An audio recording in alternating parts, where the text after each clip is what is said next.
Studying without a study permit in Canada, who qualifies? That is the big question. In this video, we are going to dig into this.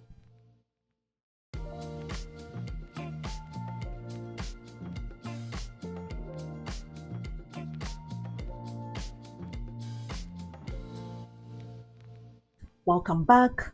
So, in order to stabilize growth and decrease the number of international students permits issued in Canada, Immigration, Refugees and Citizenship Canada issued a statement earlier this year, January 2024, that it will cap international student study permits to 360,000 in 2024. Please understand that that is a 35% decrease from 2023.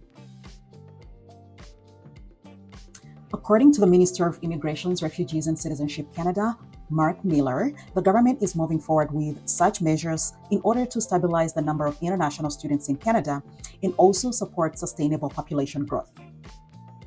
Whereas most foreign nationals may need a study permit to pursue an education in Canada, IRCC indicates that there are certain exemptions to this requirement. Certain foreign nationals may qualify to study in Canada without a study permit. In this video, I'm going to give you 7 categories on that list. First on the list are short-term students. According to IRCC, if you are pursuing a program less than 6 months, then you don't need a study permit. Some of the short courses in Canada are job-oriented, which means that they include more training in practical aspects. Such courses focus on a particular specialization in various fields, such as engineering, administrative studies, architecture studies, business studies, economic studies, just to mention but a few. There are tons of colleges and universities in Canada that offer short courses, some of which include British Columbia Institute of Technology, Northern Alberta Institute of Technology, CDI College, Norquest College, giving international students a variety of options to choose from.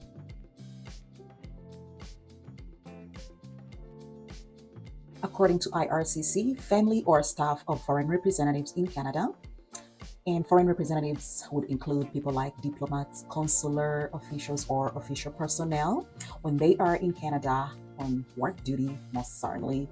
Sometimes such people move with their either workers who help them with either house chores or certain stuff, or sometimes they move with their own children, and these could be biological or adopted children who they're with in Canada.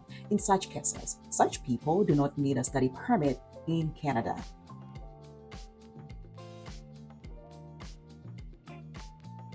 Also, members of the Foreign Armed Forces of a country designated under the Visiting Forces Act of Canada do not need a study permit to pursue an education in Canada.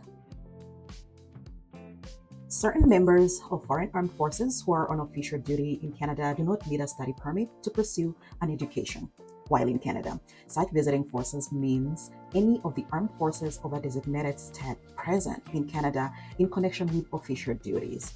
And these may also include civilian personnel who are designated under Section 4 of the Visiting Forces Act as civilian components of a visiting force.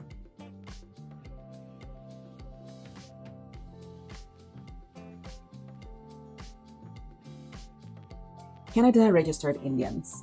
According to IRCC, Canada Registered Indians are people registered under the Indian Act of Canada. These are sometimes called status Indians or Indigenous peoples in Canada. Registered Indians are exempted from a study permit to pursue an education in Canada.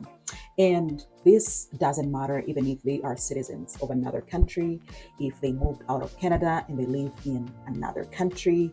Whenever they want to pursue an education in Canada, they do not need a study permit. Under the Indian Act of Canada, registered Indigenous peoples of Canada are provided for with a variety of benefits and rights, and one of which is free education.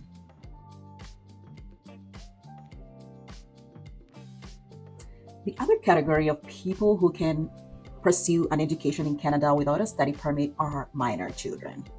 And each province and territory in Canada decides who a minor is, and most times these are persons under the age of the majority, which is 18 years old or 19 years old, depending on which province.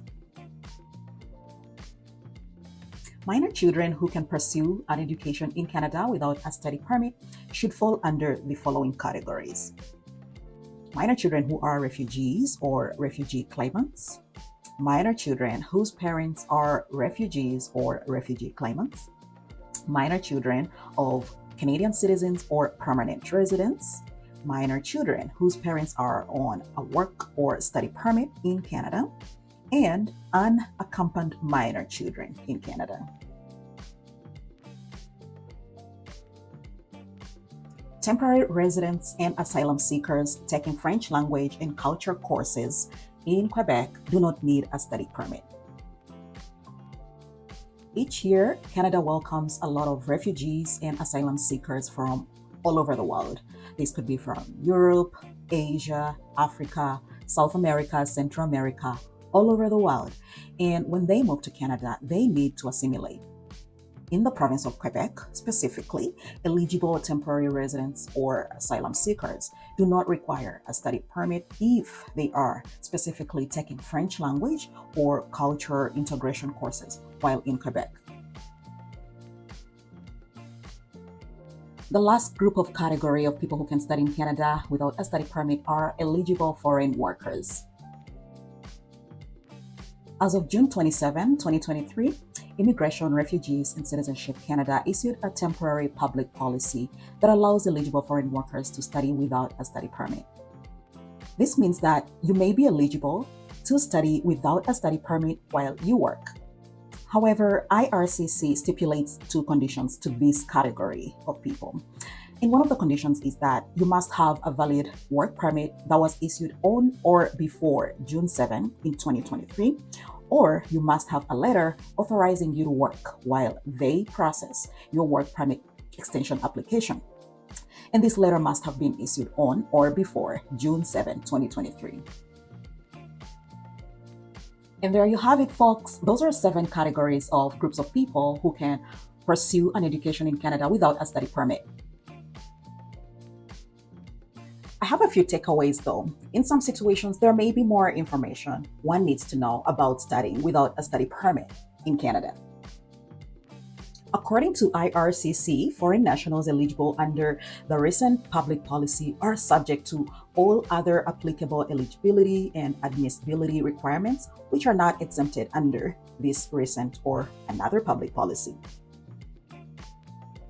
The other thing to keep in mind is that the effective date and expiration of this public policy will come into effect on June 27, 2023, and will be expiring on June 27, 2026.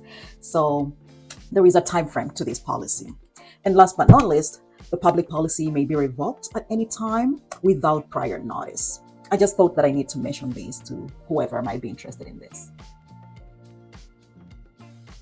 On that note, I thank you so much for keeping it with me to this point. If you haven't yet, please do subscribe for more of this kind of content. Otherwise, I will be talking to you in my next video. Thank you and bye for now.